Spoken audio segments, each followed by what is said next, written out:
A candidate running for office recently made a campaign stop here in Attleboro. Dave D'Artangelo is running to be the next Massachusetts Secretary of State. Last Tuesday, he stopped by many Attleboro downtown businesses to meet constituents. Mr. D'Artangelo has a unique condition in that he is legally blind, something that he has called a blessing.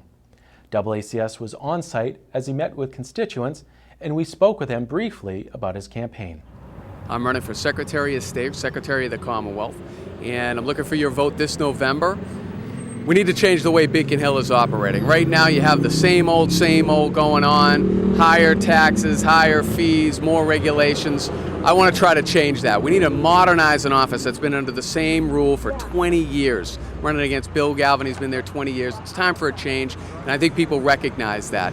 A lot of issues in my race that people need to be aware of. Secretary of State is a very important position. You're third in line to the governor, and it's very important because you're the chief information officer for the state, you're the chief elections officer for the state, you run things like the corporations division, the securities and exchange division, so it's a very important position. It's great to be down here in Attleboro today. We were down at the senior center, we started at Morin's, we're at Honeydew, we're going to Scorpio's for lunch, so it's a great day down here. But you know, the things I keep hearing from the businesses down here are things that I hear from businesses out in Springfield, up in Malden, in Boston, up in Lawrence, all over the state. I'm listening to you.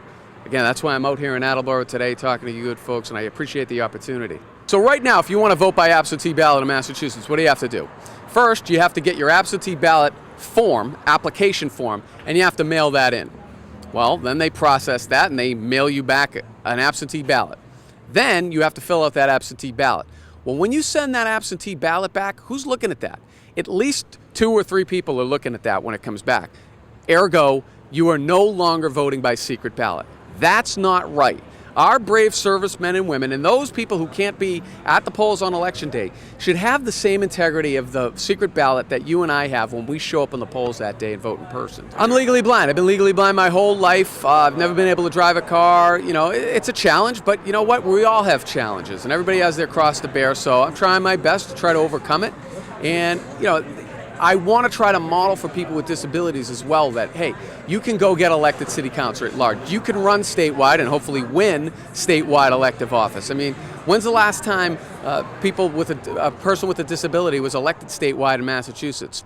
I've talked to a lot of people. They can't find a time when one was even on the ballot yet get elected. So I'm trying to represent all 6.6 million people, but I think it's important too to let people with disabilities out there know that you can run, you can win, you can be part of the debate.